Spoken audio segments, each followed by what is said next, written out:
And then a month later, an experience happened where I remember thinking, I just made the biggest mistake of my life and I can't do anything about it because I got married in the temple. And what that means is I am sealed to this man forever. And because I did that, there is no way, no how that I can ever get divorced. So throw that out the window right now. You're going to do everything that you can to make this marriage work.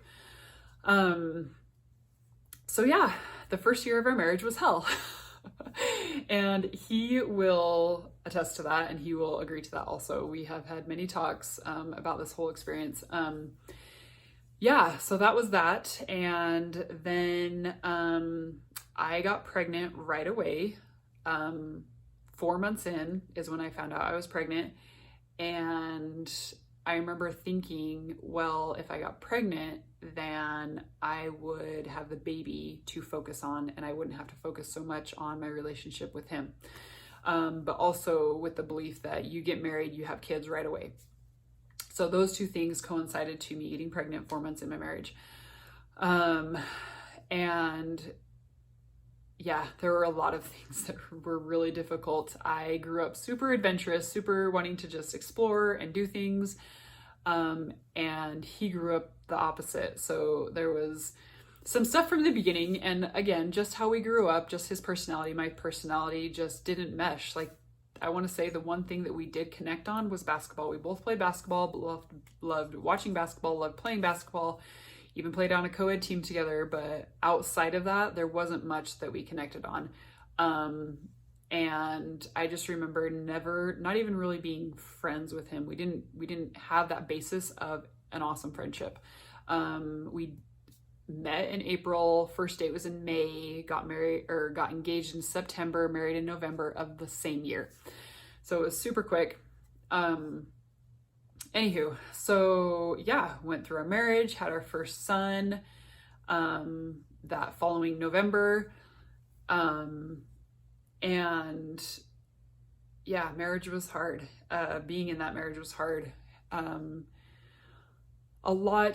here's the thing too, is, again, knowing that everybody is doing the best they can with what they know, and their own pain, their own beliefs, everything that they're going through too. So this is my perspective. This is how I felt. This is what happened to me. Happened for me in the marriage, because I was a pushover. I was a people pleaser. I was super naive. I was super shy. I wasn't confident in my abilities. And so this marriage for me was basically confirmation that all of those things were true, multiple times. And here's the thing too, is knowing that, now from a very young age, I had awesome intuition. I have always been super connected. I didn't know what it was. I've always been super connected to, massive empath in all ways. And so through my marriage,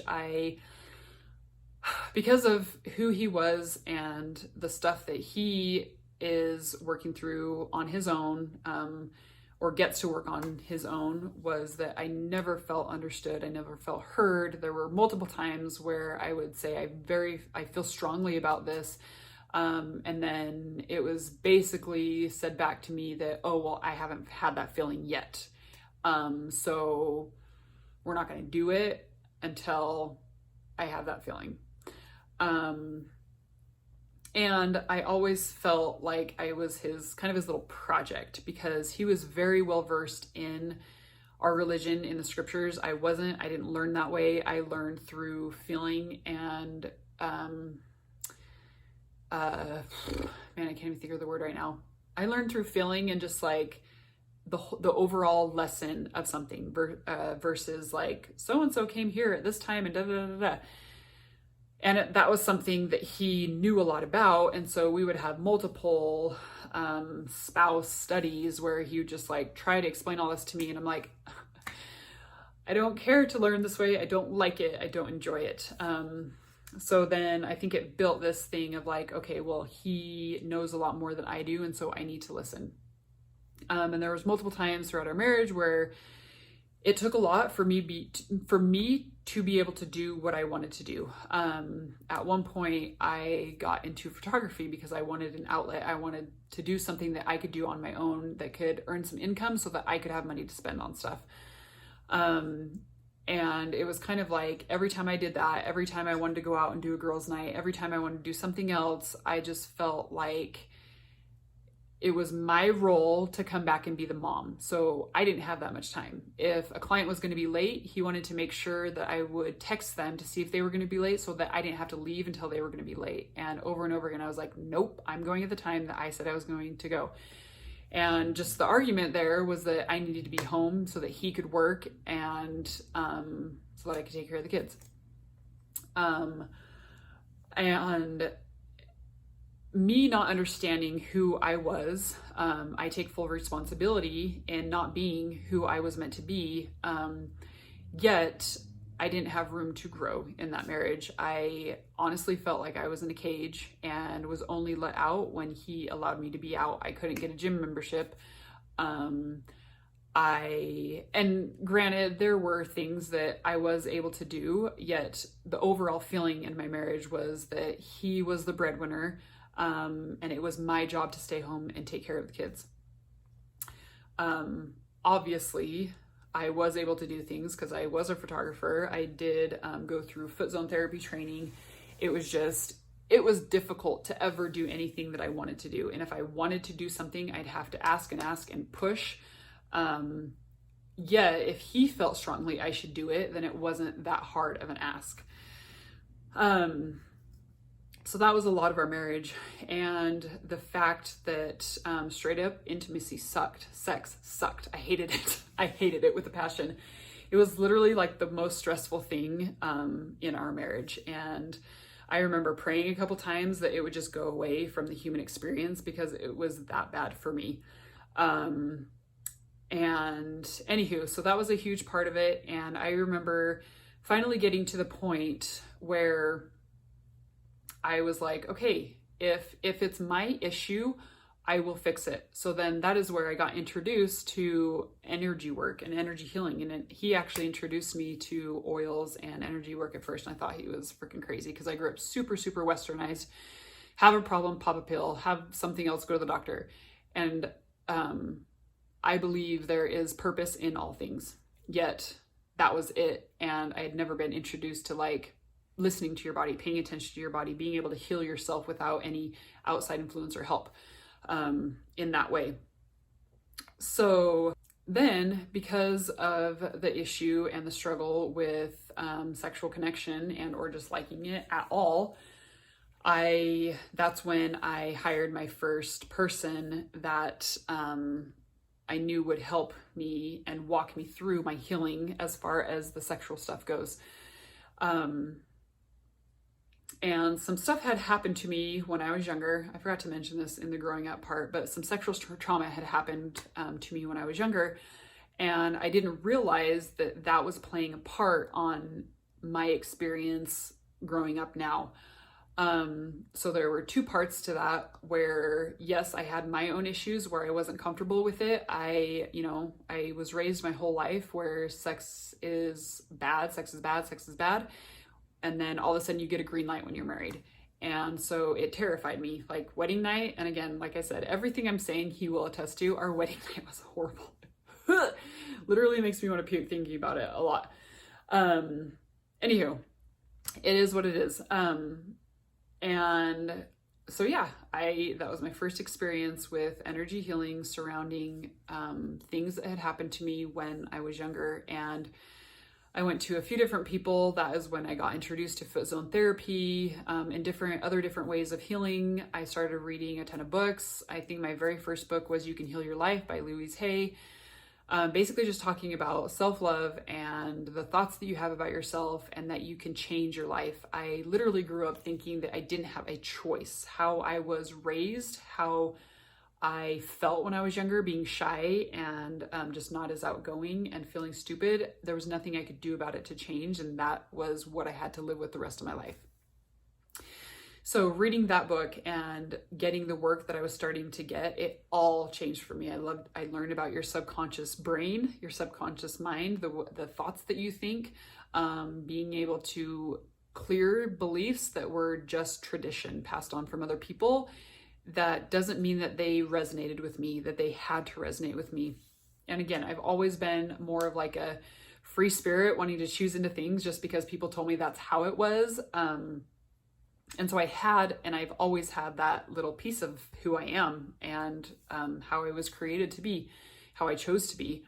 And so going through all of this healing started opening up all the facets of who I am, learning that I could connect to God on my own terms in my own way, learning that I did see spirits and I can see spirits and I can communicate and connect to them, that I get to make my own choices, that I get to say yes to things that feel good to me. And in that same time period is when I first got into really learning about health and fitness. And that was huge for me too, because that was a huge mindset thing for me. After I had my second daughter, I was training for a half marathon with my sister, my younger sister, and I passed out a couple times while we were running. And I had to stop because I was nursing at the time, but I also was going through an eating disorder and I didn't realize it. And it was my form of punishment. I have had a cycle of punishing myself when I don't know what to do or how to change my life or feeling like I did something wrong. So that came up in my life, and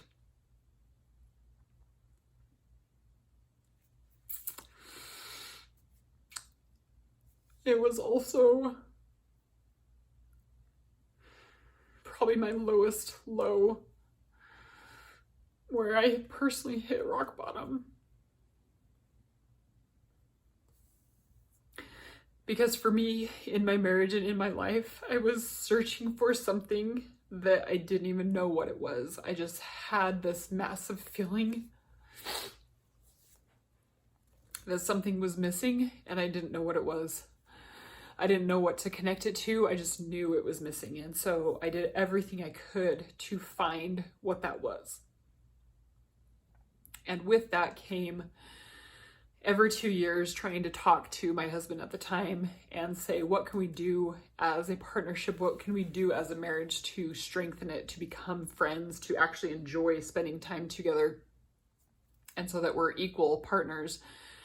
And I would ask him to, to go to therapy, to go, because I didn't care. I just wanted to fix it. And the response was always, well, we haven't done enough on our own. So then we'd buy a book and start reading a book together, and we'd do that for about a week, and then it would fall off. And then 2 years came, another 2 years would go down the road, and I'd be like, hey, look, let's figure something out because nothing's changing.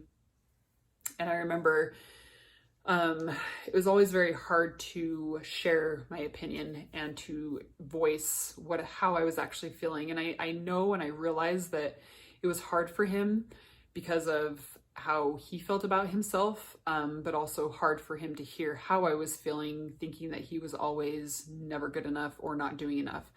So I see that, but yet the response was never trying to work together or cohesive.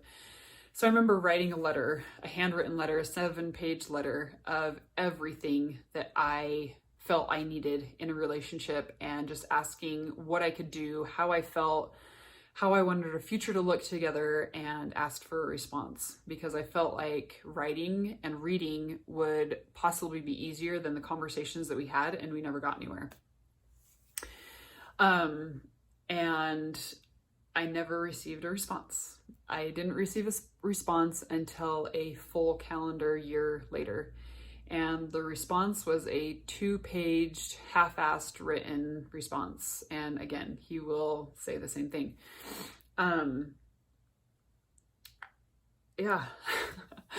So it was kind of from that point, I was like, wow, that's how much I actually matter. Like, it took you a full freaking year to respond to me. And every 3 months I'd be like, hey, did you get my letter? Are you going to respond to it? So there was that. And that was during the same point where I had always been just I have some sass and I have some biting back. But it never got to the point that it did one night where I literally felt so hopeless feeling about myself and with the marriage because it wasn't what I was told it was supposed to be or that it was meant to be. I wasn't happy. I didn't feel valued. And a lot of this stems from my own inner stuff, which my whole story has showed me that and brought that to light in me. But yeah, it was just a night where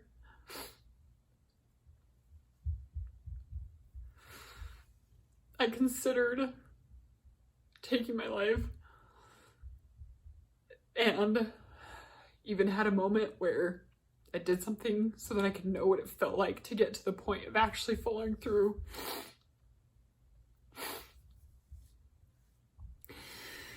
Then I eventually went to bed, and that next morning, remembering chasing him out of the house because he was getting in his car and he had no clue what I went through the night before. Anyways, so thing after thing like that continued to go on, and eventually I kind of just like started shutting down, wanting to try anymore. But also like just carrying on and making myself have the happy smiley face and trying to do things to make things better and to show that I cared about him. And yeah, there were just a few different experiences through our marriage where I didn't feel like I really meant anything. He was a workaholic, was always working, didn't feel like a priority at all. And I understand that he was, building a life for us. Yeah, it was hard. It was financially hard.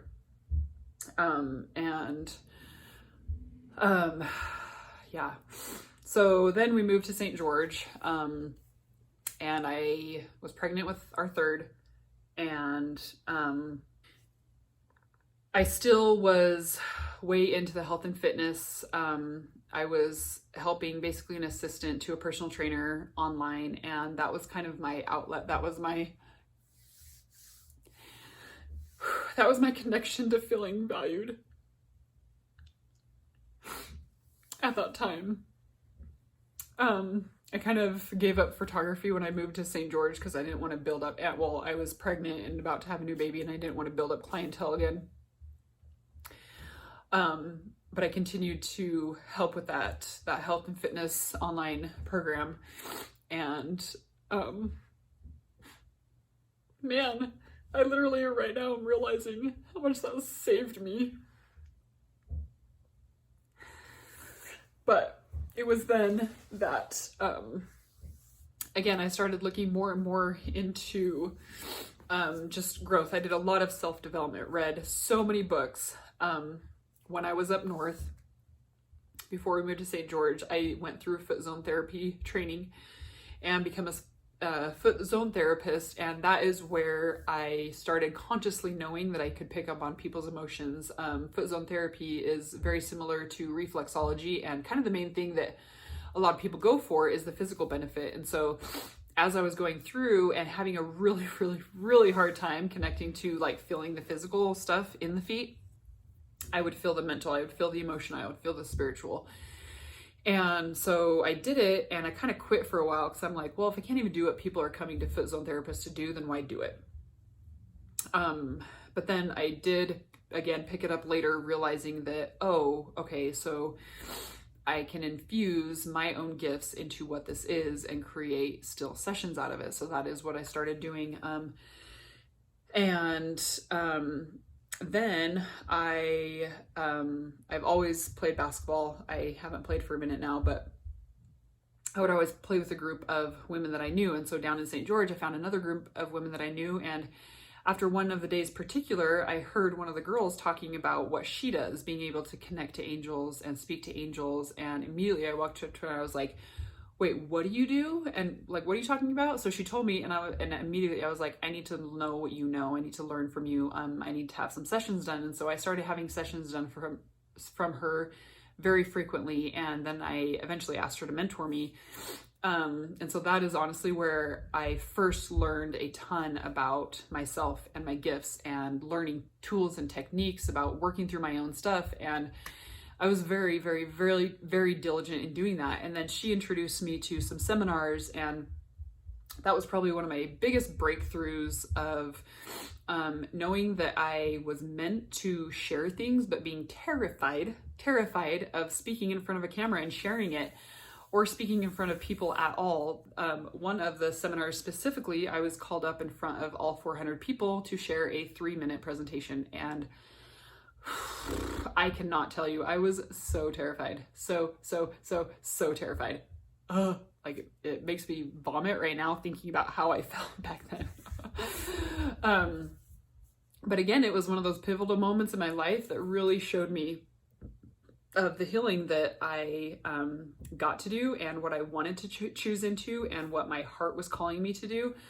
And that was a moment too, where again, this is something that did come to my awareness, is that the older I got, the more and more I hated how I looked. Because connecting to high school, where people would say, oh, just because she's pretty and I was quiet, that meant I was stuck up.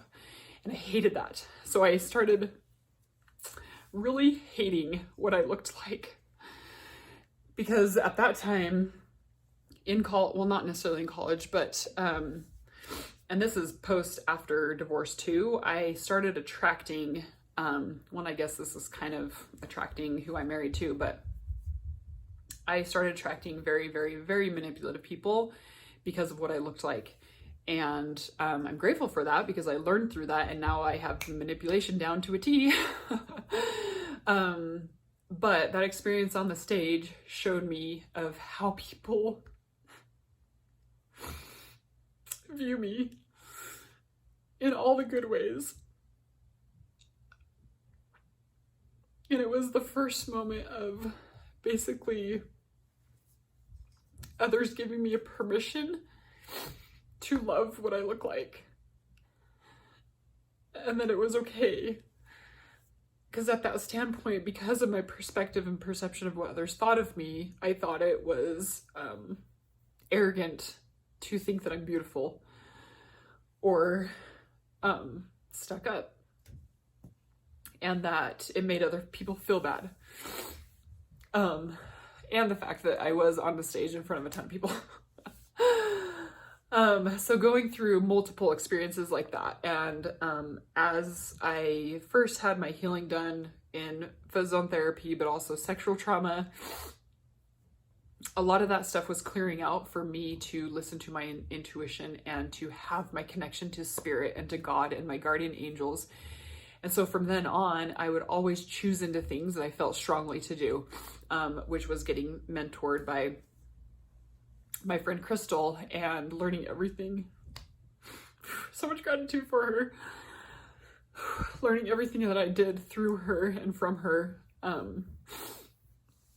and all of the healing that she helped me do. And I think I still have a standing for the only person that she's made puke by using crystals. But yeah, so going through that was a huge part of my journey, huge part of waking up my connection, my intuition, my gifts. And that was just the tip of the iceberg from what I've learned now. So then after going through that, I met a few different people who just started opening up my mind. And around the same time, stuff in my marriage was kind of still the same. I supported him in whatever he wanted to do. That one summer he was gone a lot, doing some tournaments, and yeah, it was kind of just something, I think at that point, where I was like, all right, well, I just need to find things to do to make me happy, and whatever happens with us, happens. And around this time too, when we had moved to St. George, we went to church every Sunday. I remember going and just thinking, I'm just going through the motions. And so then I started looking into that, like, why do I feel this way? Why am I going through the motions? What is there here for me? What is there not here for me?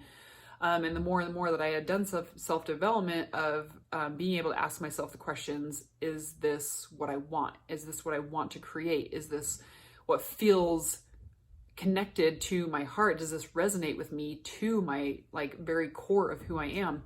And then learning more about who I am, what I'm meant to do, that I'm a healer, that I'm meant to help women with self-love and empowerment. I was going through this all myself. I ended up writing a self-love guide book that I have never used, but it was just the connection of every morning I would wake up at like 5 o'clock in the morning before the kids got up. I would connect to my guides and angels and just sit there and type away. And I created this whole framework. And I first had started calling my business Fuel Love, learning to fuel your own love. So that was another amazing thing. And going through a lot of forgiveness, working through a lot of forgiveness from my childhood, from my past. Every morning I was doing something. Every morning I would wake up and I would work through 5 different people forgiveness. I would connect, I would meditate, I would receive answers and information. I was going to classes and seminars and just really, really, that was like my current time of learning and growth.